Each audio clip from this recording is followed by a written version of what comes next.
we are going to do a test to see can it actually take on all the different terrain that is in Starfield. Starfield has probably close to 1,000 or more planets and moons when you add them all up, and there are so many variations in the different terrain. We're going to take a look at a few different planets and see if it can overcome a majority of the challenges, as many of us have been curious to see if it's going to be able to handle them. First off, let's see how it goes. Hello and welcome to another video covering the vehicle. In this video, we're going to cover this in a lot more detail. There's always been a question, can this vehicle handle all the various terrains in Starfield? Well, we put this to the test and we actually do a little bit of a stress test with adding a few mods that really make things challenging, to really make the terrain fierce and much more difficult to get a hang of. But overall, the vehicle is surprisingly versatile. We're also going to look at some of the controls of the vehicle and how it almost has gear modes in this vehicle. Maybe only 2, but it's still very noticeable. We'll also look at what it's like when it runs into NPCs, creatures. We'll also look at some other mods to try add that can make this a little bit more immersive. This video will be great to understand the mechanics, and it's a much more in-depth look at the vehicle in general compared to the previous video. Here we'll really dive into things. I'll include some chapters as well, and if you're having issues with the new update or you have some burning questions about the vehicle and the future of vehicles in Starfield, at the end I cover some questions as well as go over some of the issues you might have. So to start us off, we're just going to do some really simple mechanics. So there are 2 different thrusts. We have the vertical thrust, propelling the vehicle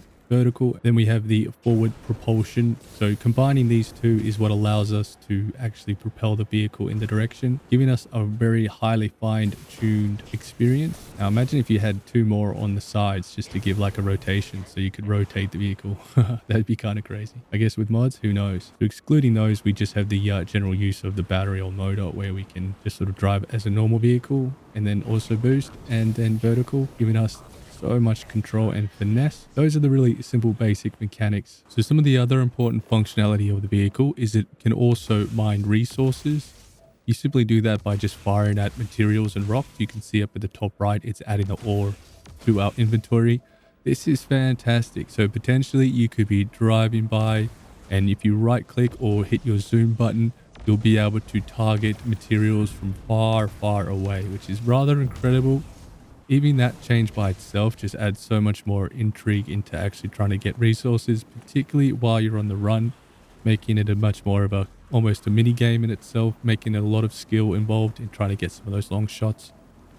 Now do note with this particular model of vehicle, you do also do damage to creatures, and it does do a little bit, but it's not a lot. So we'll probably see some other vehicles that maybe have 2 weapons or weapons that just do a lot more damage. However, do note when you do aim, depending on your perks and mods, you will be able to get a slow time down. So you'll have a lot more control in when you go to fire and shoot at a distance. So really cool. This is an energy weapon, so it has quite good range, and you can see you can get things quite far away. Really impressive weapon in terms of range and versatility, but lacking in damage. But it does look really cool, and I mean, being able to fire from your vehicle is just incredible already. So we're going to see a lot more different versions of these vehicles and weapons, so we'll stay tuned for that. But it is cool to see that we have a miner. Now there'll probably be a mod too that will be like a one-shot mine, so we'll be able to just hit a resource once and then that will be added to our inventory. I look forward to things like that. Now the final thing to mention is that the car does come with a horn, so you can beep. So when it comes to NPCs and how they interact with the vehicle, the horn doesn't seem to play any kind of role. They do get a little bit freaked out just by driving around. They can actually push your vehicle as well. So it is a bit interesting that they react this way, but it's unfortunate that the horn doesn't really do anything. But the NPCs pushing the car, that's a bit funny. So perhaps there is some interaction with the horn. Just trying to test it. Hold it down and see if any of the NPCs interact with the horn. No. So it's purely just the vehicle's presence will scare the NPCs, especially when you're moving. When you're standing still, it doesn't seem to do anything. So here's all the NPCs running into us. So they push the vehicle quite a lot. Oh, and you can also get pulled out of the vehicle. Okay, you don't get pulled out of the vehicle, but you can get arrested while you're in the vehicle. Also, do note it does look like the vehicle does add some extra protection or armor as well. So you do take a little bit less damage. So that's nice to see. And finally, this is going to be the final death-defying act to see if we take damage or if we can die in the vehicle. And now the ultimate test. We're going to jump off this to see if we can take any kind of damage. So we just boost it off it, see where we land, and try and miss this tree. We'll just land straight on our wheels, see if we take any kind of damage. Nah, you are invincible in terms of taking damage from falling in your vehicle. So no fall damage at all in vehicle. We're going to do another test, see how high we can get up this in terms of gripping. And if we use boost, we can actually get quite high. So it's got quite good vertical traction, particularly with the boost. So there's not going to be much we can not get up. So some cool little tests. Let's keep moving on to the next part. We'll look at much more advanced controls a bit further into the video. And with some of those mechanics, it's quite surprising. And just in case you're new or not sure where to purchase the vehicle, you just want to find it at a ship technician. Nearly all the planets with this symbol have a ship technician, pretty much indicating that it's a city or a town. Quickest one to access is probably Jemison. And you just want to land at Alpha Centauri, New Atlantis. And then once you land, you just want to talk to this guy here. Once you've engaged in dialogue, if you haven't purchased your vehicle, you'd have a line of text here saying, I want to purchase some vehicles. You would just simply click that, costing 25,000 credits. And we do get a vehicle hangar, which will automatically equip to your ship. So let's go purchase. So it will automatically deploy. And if we press C, we can also customize the color. Then once you're happy with it, you can just accept and that will save automatically. Now note, it says active. So once we get a few more different vehicles, we'll be able to switch in between just like you would with ships. And you'll notice as soon as you've purchased it and you head to your ship, it will be right there. So we're going to take a look at a few different planets and see if it can overcome a majority of the challenges, as many of us have been curious to see if it's going to be able to handle them. First off, let's see how it goes in the water. Oh, and it floats. It turns into a boat in the water. That is really nice. So it pretty much conquers the very first terrain, which I guess is just not really a terrain, but well, it looks like it actually completes the first biggest test that I was worried about, and was how it would perform in water. It actually goes quite well. Now, if we don't hold boost and we just let it go, it goes sort of squiggly, but we can just boost out of there and slowly make our way across. So let's test number one out of the way. If we really want to test this, let's get a few mods, starting with cosmic growth. We'll make the trees bigger and the rocks bigger and just make the environment overall much more difficult to traverse. Then we're going to make some of the creatures bigger and smaller with using just random creature sizes. Then we're also going to get planet and creature generation. This is going to make more points of interest and also generate even more creatures. So now we've changed the terrain to make it really difficult to navigate and get around. So this should be a really good test. Pretty much any planet with trees is just going to become very difficult, and we'll have even more rocks and bigger rocks. So let's go take a spin. Okay, so we've got an unknown location. So we've got the Sunken Grove about 800 meters away. Let's go and have a bit of a go at getting there ourselves. Now, automatically you can see that this is already a very challenging terrain, but it is actually really nice to get around and really easy and really nice and smooth. Not too much complications. I think the more difficult terrains are probably going to be where you're actually having lots and lots of little rocks. But this is so much fun because you're actually kind of like driving a track, just going through all the different rock formations. Having the rocks actually makes it much more enjoyable because you kind of do have to pick your path. And say if we hold down boost and we run into one of these guys, it would be cool if you had collision on for your creatures. Oh, you kind of do.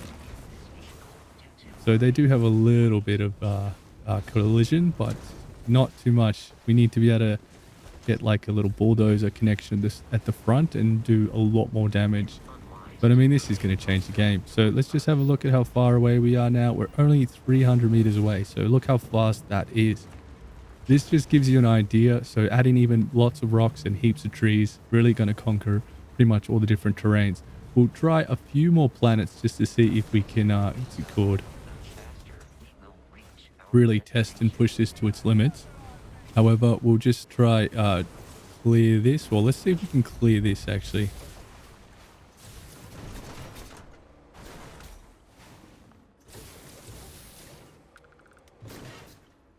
Now, what's interesting is that we are in a little bit of a pickle here because we don't really have enough boost. Oh, yes, we do. We've got heaps of boost.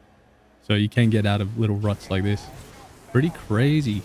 Let's see if we can get enough speed and try clear it.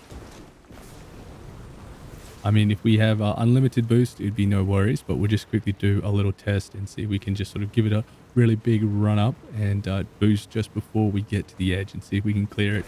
I think this is almost in the trailer. Oh, no, we're not going to make it. No, it just doesn't have enough. A little bit of a mod and we'll have no worries. But here we go. So this is pretty much as difficult as it could get, I guess. We would just have to like boost up to this first section and then make another jump. So once we're up here, then we'll just try a boost up these other sort of face of the rocks. Up. Yep, we've got it. So there you go. So I don't know what could be more difficult than something like that in this terrain other than having a whole map that is just little rocks everywhere. So you're just having to constantly shift and dodge, which would actually make it a little bit more enjoyable even, because that's some of the funnest bits is sort of picking your line like you're a race car and trying to get through it. Now, if we just try to drive through some of these rocks, you do not take any damage, which is nice, but you don't really sort of clear them at all. Maybe having a bit more suspension or a higher raised vehicle, that would be pretty next level. You could almost go over them then. But this is a really good test. We'll try out 1 or 2 more planets. If you have any good planets that are really difficult terrain, let us know and we'll have a go of those as well. However, let's see what else we can find. Yeah, here we are at another planet. Now, I picked this one because it's another terrain that is riddled with trees. And I always thought real dense forest would be some of the most difficult terrains. Okay, so let's go. So what would be interesting is finding creatures that are as fast as the vehicle. And when you attack them, if they actually, you know, are able to follow you and hunt you down. Now, with all this vegetation, we definitely get a little bit of a performance hit. And since you do... since we do have so much vegetation, it does make it a little bit harder. So we'll go in first person view. We'll shoot this guy and let's see if he does anything. Is he going to attack us? No, doesn't know what to do. Okay, we've got his attention. Oh, okay. Now let's get moving. Now I'll just go out of first person, see if he's following us. Oh, yep, he is. So it does add a lot more challenge to getting around on terrain like this because there's so much stuff. You lose a lot of your visibility and the creatures do chase you. So there's a few mods that make them faster as well. So that could be a bit of fun where you get chased by all the different creatures. Now we'll go into first person again and just drive around and see what it's like. Now I do apologize, we are getting some frames hit pretty bad.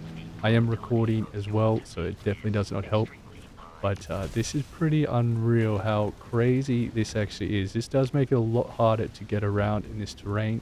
You do lose mobility and there's just so much stuff everywhere. Certainly does feel weird driving this in first person, but I think we can change some of the settings. So if we just have a look. So here we are in controls and we actually have a few different settings we can muck around with. We can swap the vehicle stick. So depending on what you want, you could also go change the steering to the right stick instead of the left. And I'm on mouse and keyboard. So let's try traditional. It was on flexible. Flexible being more like a warthog. So you drive to where you're pointing, whereas this should be more like, you know, the typical using the In the future, it may be wise to install airbags. Okay, so that feels exactly the same. So traditional is wherever I'm pointing the mouse, it's going.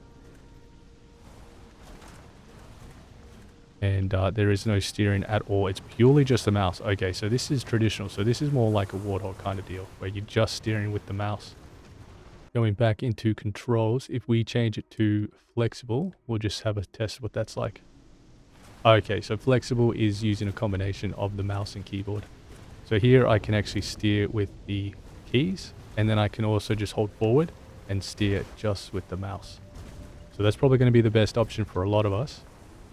But check this terrain out. Now, if we use the boost while we're in first person, it gets even sketchier because you really can't see where you're landing. Whoa, yeah, so you get the picture. That's what it's like. Now we should just be able to turn over. And I put a bit of boost there just so we could get up. And yeah, it looks awesome though. I do prefer it in third person. Definitely a bit of a warthog driver. So this would be my preference. Oh, and we did run over a creature and killed it. So this terrain overall is actually very challenging. So the more shrubbery, the harder it's going to be. Plus there is so many creatures and it does make for an awesome, crazy, rich experience. So we've just had a starborn ship land. I just wanted to see what we can, if we can just drive up this. Yeah, we can. You can run over the starboard. Ah, that's pretty funny. We can push him off. I better just make sure. I just enabled God mode just so I don't die. But this is pretty cool. So let's see what it's like with a bit of combat as we try to take on some Starborn. So what gets a little bit confusing is reverse can also be holding forwards, because it's wherever you're going to go, wherever your mouse goes. So just keep that in mind. Okay, that's sort of gets stuck in reverse gear. That's interesting. So hold on, I'll show you what I mean. So if we flick it backwards and we take our hand off the accelerator and we go into reverse, we're actually going to stay in reverse. So it actually kind of does have gears. If we want to shift to going forward, then we'd have to take our hand off the accelerator and then go forward.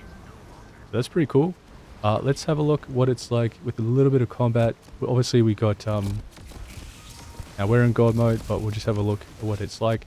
Obviously the vehicle damage is pitiful. Definitely need a boost to really get this going. But let's get a nice run up and oops, in reverse gear. So this is pretty, so that's fascinating. That actually adds a lot of coolness to it, having gears. Would be nice, maybe there will be gear mods in the future. But let's see if we can boost into... Whoa! Okay, we just killed one. We killed a Starborn with the vehicle.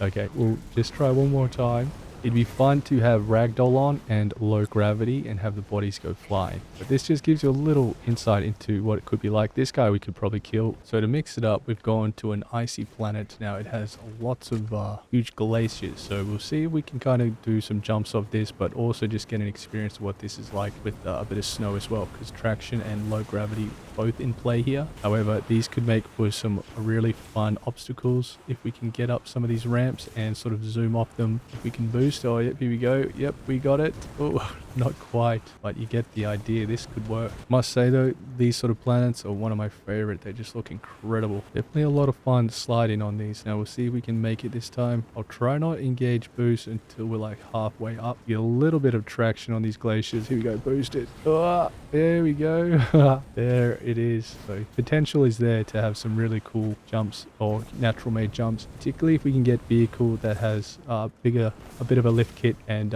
maybe even some bigger wheels just to get over some of these other obstacles. But that'd make it more interesting as well, because it could also have more potential to lean and tilt over or fall off its four wheels. But on this planet, it really is nothing too difficult to get around. I just thought it'd be kind of interesting to try it, but even with this snow, it does make like trying to dodge stuff a little bit harder, because you do have to sort of anticipate and make the turn or accelerate or brake a lot sooner than you normally would, because you have that delay in response due to your traction. Otherwise a pretty simple planet. So we won't cover any more. I think that gives us a good reasonable idea of some of the challenges that we were expecting that the vehicle easily overcomes from pretty much all of them, bar perhaps a really heavily modified forest with lots of creatures and a bit of frame drops. But again, we are adding mods that really do impact performance, so something to note there. So I was hoping to show you some cool mods that would go along with your vehicle at the moment, but just hang tight. We'll do that in the next couple of videos. There's just some updates to some mods that we need to see and we'll be good to go, but there's going to be so much coming, so stay tuned. Sorry about that. And while we're speaking about mods, if you're having trouble getting the vehicle to work, since we have a new update, it's probably going to break many mods, and there might be mods you already have that will conflict, particularly if they're doing anything with the ship technicians, possibly. My recommendation is to disable most of your mods, turn them off for now, see if that helps. Also, if you see planets like this, just restart the game. That fixed that issue for me. And if your vehicle isn't working or loading, I would also just try restart the game and see if that fixes it. So those are just a few suggestions. A lot of it's probably to do with your mods if you're having any issues. You'll have to wait for some of the mods to be updated, and in some cases, some won't potentially get updated. You just never know. So it's always a bit hit and miss when we get an update. So I just wanted to let you know you may incur issues. Turn your mods off. See how you go then. There's just a few things I wanted to answer some questions. Is this the only vehicle right now? Yes. Are there going to be more? Yes, there's going to be a lot more vehicles coming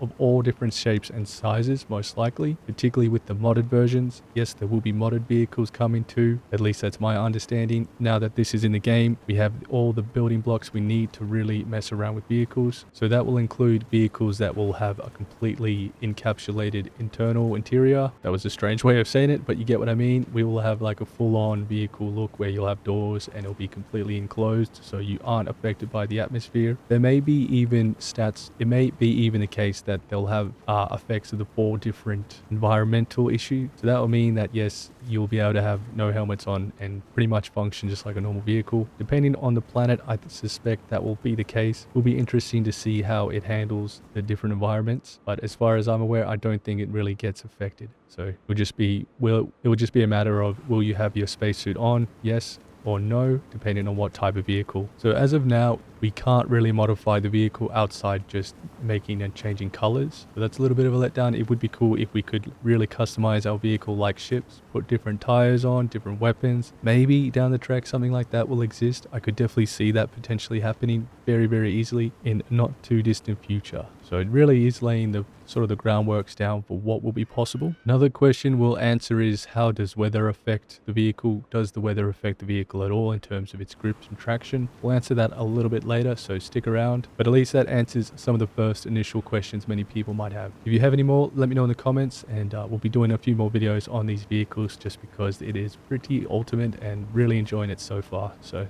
with all that said, let's get into the guts of it. So if you do get anything out of this, consider liking, subscribing. I really appreciate your support, and let's get into it.